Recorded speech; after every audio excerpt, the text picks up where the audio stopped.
Hey guys, what's up? How's it going? My name is Rob and welcome back for another video. In today's video, I'm going to be doing a monthly update on my Canadian-based dividend growth portfolio for January 2022. We're almost done at the first month of the year. There's lots to talk about today.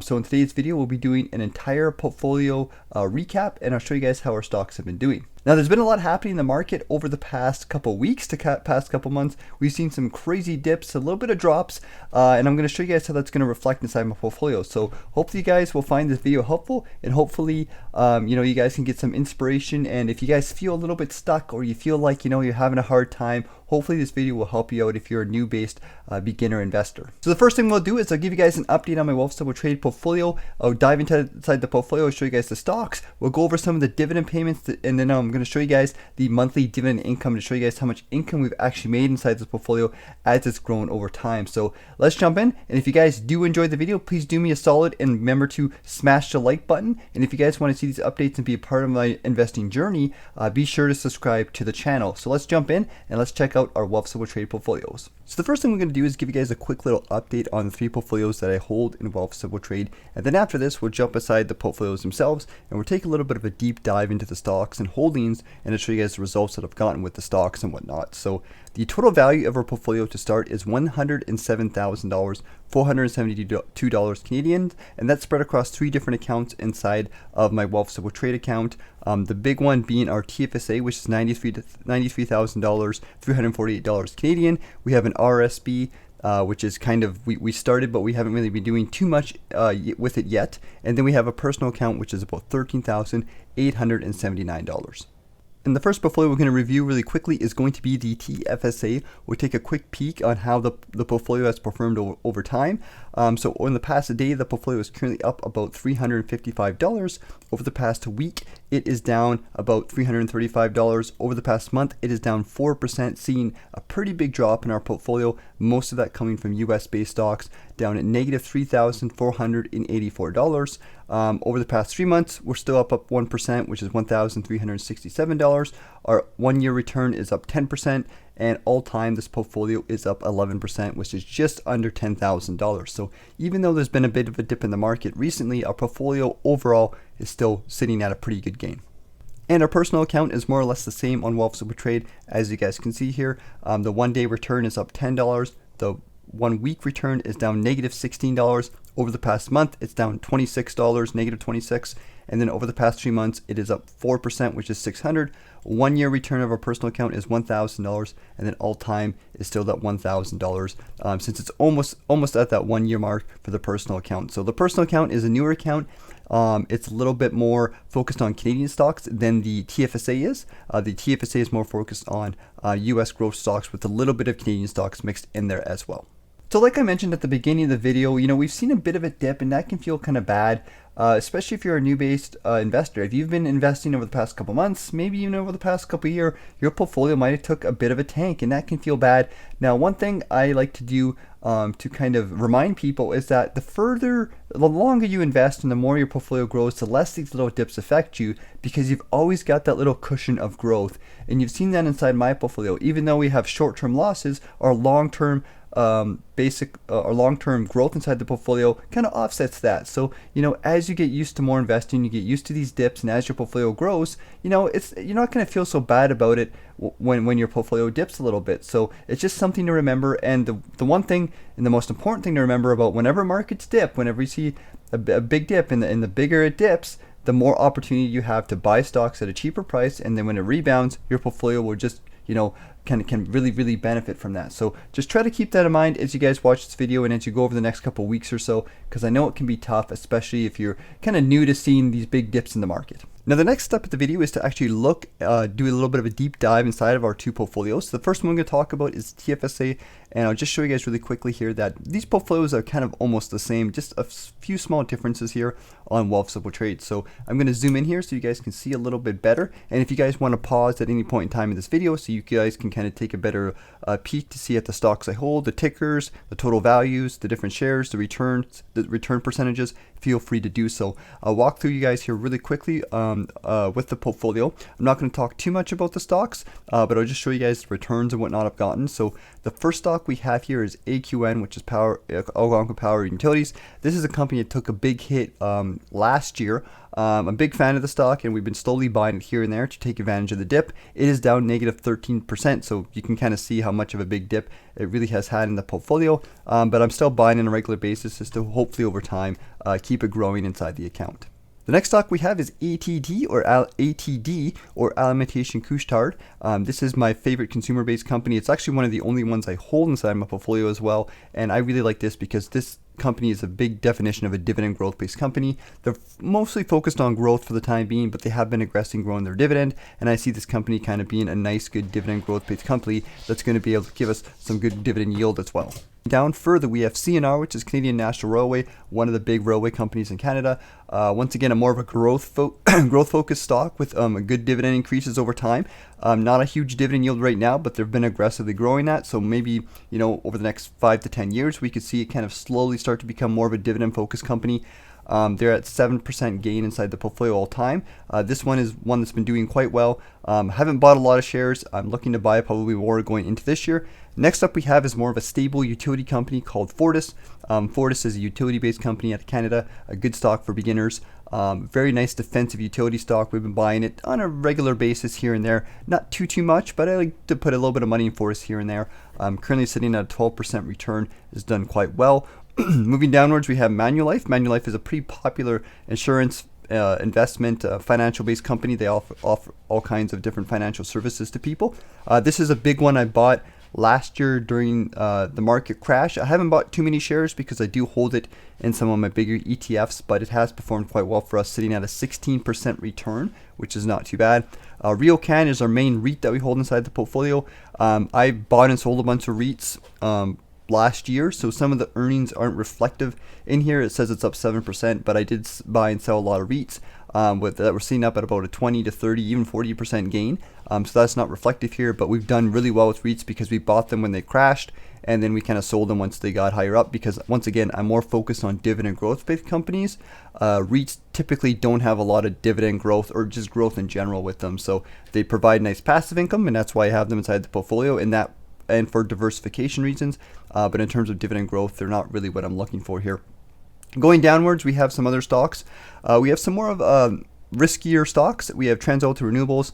I bought this way back when I first started this portfolio and just kind of let it sit inside my portfolio, and it's been up and down all over the place. It's probably not a stock I'm going to be investing a lot into going into the future. I just think there's better quality based companies out there that are a little bit more reliable. So I'll let it sit in the portfolio for now. We'll see if it goes up, and if it goes up a little bit, I'll probably sell it most likely. Going down here, we have another growth-based monthly dividend stock called Severia Corp. Once again, this is more of a growth-based company, but they do have a monthly dividend, and they have been aggressively growing their dividends. You'll see this portfolio has a bit of a mixture of everything, but the focus is on dividend growth and growth-based companies. We're currently up 16% all-time with Severia Corp. Haven't bought too many shares recently for a while, but definitely will be adding some more as time goes on. They've been a pretty good company. And next up we have is a very reliable company called TELUS. It's one of the big telecommunication companies here in Canada. I've been regularly buying this company. We're up about 10% all time. And then going downwards, we have the bulk of the portfolio. My favorite bank, TD. I've been investing a lot since the pandemic, currently up 40% in the portfolio with some recent dividend increases as well. So this company's done really well for me. And then towards the bottom, we have our two main ETFs. We have VDY and VFV. So we have a lot of VFV with it, which is the S&P 500. And the reason why is because I want to take advantage of the capital growth tax-free benefits that we get inside of our TFSA. So I hold most of my US stocks inside my TFSA.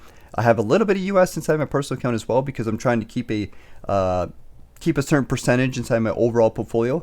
But I kind of emphasize US stocks, growth stocks that are going to give me the biggest return long term inside the TFSA, and then I have more Canadian dividend stocks inside the personal account and whatnot. So we have VDY and VFE as our big ETFs. VDY being our Canadian-based dividend yield ETF, currently sitting at a 17% return, and it is a monthly dividend-based stock. Next account we're going to talk about is going to be the personal account, and we'll just go through this one really quickly because it more or less holds the same stocks. We just bought them at different times. So as you guys can see, more or less the same stocks. We have Algonquin, we have ATD, we have Manulife. Power Corp of Canada is a newer stock that I bought towards the end of last year. Might look at buying the stock more going to the future. They're a financial based company. They actually own a good chunk of Wealthsimple, so that's one of the big reasons why I'm kind of taking a peek at them. But more or less, we have some of the same stocks. So TELUS Corp, TD, and then we have our two big ETFs here at the bottom. One of the big things I wanted to do this year is add a couple more individual Canadian-based stocks inside this portfolio, and that probably go inside the personal account. So I'm kind of taking a peek at some, and I will be adding some new stocks. That's kind of the goal for this year, is to add some more individual stocks, just a couple here and there inside the personal account. The thing I want to touch upon really quickly here before we kind of progress through this video is that because I'm a big focus on dividend growth and dividend-based stocks, I like to kind of keep an eye on companies that are aggressively growing their dividends. So every single month, I like to take a peek on this website called dividendhistory.org. We can see some of the more popular stocks that are increasing their dividends. So if you go into 2022 at the beginning of January, we can kind of take a peek at some stocks that are increasing their dividends. Now, none of these stocks I really hold, other than it looks like CNR. Looks like CNR, Canadian National Railway, did increase their dividend by 20%. So that's a pretty significant increase. So as you guys can see, I'm a big fan of those kind of companies that have a lot of growth. They do have some dividends, but they're also aggressively growing those dividends. I think these are the best companies to invest kind of more when they're in that younger phase. And if we take a quick peek over last month, we can also see some other stocks here. A lot of the banks did increase their dividends last month. So if you do hold the banks, definitely take a peek at that. So we've seen some nice dividends for a lot of the Canadian bank stocks. And here's a quick little recap on all the dividend payments that we got inside the portfolio. I will show you guys my monthly earnings basically spreadsheet after this kind of little update here. Well, you guys will see like on a monthly basis how much dividends I've earned since we first started this portfolio. It's a cool little spreadsheet. But here's just some of the recent dividend payments we got. So we got a dividend payment from TELUS, which is $7.86 inside our personal and our TFSA. We got a dividend payment from VDY, which is about $13. VFE also gave us a big dividend payment of $9. RioCan $16, VDY, and VFE inside the TFSA. You'll see there's repeats because we have them in the personal account and the TFSA. So obviously we have a big chunk of our holdings in the TFSA, so those dividend payments are a lot more. VDY giving us $80 and VFE giving us a big quarterly payment of $165. And then we have some other dividends here to kind of finish up the month as well. So let's jump on over to the spreadsheet and let's see how much dividends we've actually been making on a portfolio on a month-by-month basis. So here's the spreadsheet that I was referring to earlier, and I think this is a very important thing for dividend investors or just investors in general to see. I like to focus on dividends because it's one of the main things that we can kind of keep grounded inside a portfolio, and it's also a big motivator for me. Even though my portfolio is more focused on growth and we don't have a super high dividend yield based portfolio, I do like to focus on dividends because eventually at some point in time I will be using them, and it also gives me something I can kind of wrap my brain around in terms of how my portfolio is growing. Because our portfolio is going up and down and it's kind of unpredictable at times, I like to kind of grab something that my brain can kind of see that we're actually making progress, and we can kind of rely on, as long as you invest in a good quality companies, you can rely on the fact that these are going to increase and you can kind of track your progress. I think that's super important as investors, is to find something that where you can kind of track your progress and be motivated to keep going, especially during the tough times when markets dip and whatnot. So you can see the increase of our dividends over time, just slowly but steady increases as the months go on. At the end of 1 year, we're earning $53 inside the portfolio, so around that $40 to $50 mark. At the end of 2 years, which just recently happened, we were earning about $100 to $150 or so. And then January has been our biggest dividend month ever, hitting $321. It's been a pretty big month. And if we look at the total dividends here at the bottom, we can see here that we have $1,924. So just shy of under $2,000 inside my portfolio. So those dividends are starting to slowly add up. Finally, as we've been aggressively investing, reinvesting those dividends, just trying to get the portfolio going as much as possible. So that really helps. And I like this as a visual graph to kind of once again help my brain. And it's also good for beginners to see how our dividends have grown over time. So we have the graph over here, and you can see in the beginning it was just a little bit, then just kept consistently growing. And then we did do some big deposits here that obviously kind of jumped things up a bit. But regardless of that, you can see just consistent growth, kind of like that, almost like kind of slow curve going upwards. So hopefully that guys helps you out, and hopefully when you guys are feeling kind of like a little bit defeated or you feel like what you're doing is not good enough, you can look at things like this to help motivate you and push you through some of those tougher times. Alright, so quick little recap before we end the video. I'm going to share with you guys some plans for my dividend-based portfolio. One of the big things I'm going to be doing is growing out my TFSA. I do have the $6,000 contribution room. I put a little bit of cash here and there inside of that, but I'm going to be focused on buying US stocks for sure inside the TFSA to take advantage of that tax-free interest and get that growth up. You've seen I've had some pretty good growth inside the TFSA so far, so that's kind of what I'm going to keep doing for this year. The second thing I got to kind of keep in mind here, and one thing I'm going to have to do, is start to save up some money for taxes. Tax season is coming up, and because I do work from home, a lot of the YouTube income and things like that, I got a lot of work to do, and it can be a little bit frustrating during the tax season, especially if you're not used to this investing stuff. So I try to keep things simple, and that's why I'm a passive investor, because it's easy to do your taxes. But one thing I am going to have to do is save up a little bit of chunk of change so that when tax season does come, I know I'm going to owe a little bit of money. So that's something to think about as an investor as well, and that's kind of something I'm going to be doing. So over the next couple of months, I might have a little bit less money to invest, but once again, we have the dividends coming in, and I'm going to keep throwing as much as I can, even if it's just like $100 here and there. It's something. It all adds up at the end of the day. So I hope you guys enjoyed the video. Let me know what you guys think in the comments. If you guys have any questions or anything like that, feel free to ask me in the comments section. And once again, if you guys did enjoy the video, please sure to smash the like button. Definitely helps me out. So thanks for watching, guys. Hope you guys enjoyed this update. Have yourself a good weekend, and I'll see you guys next week.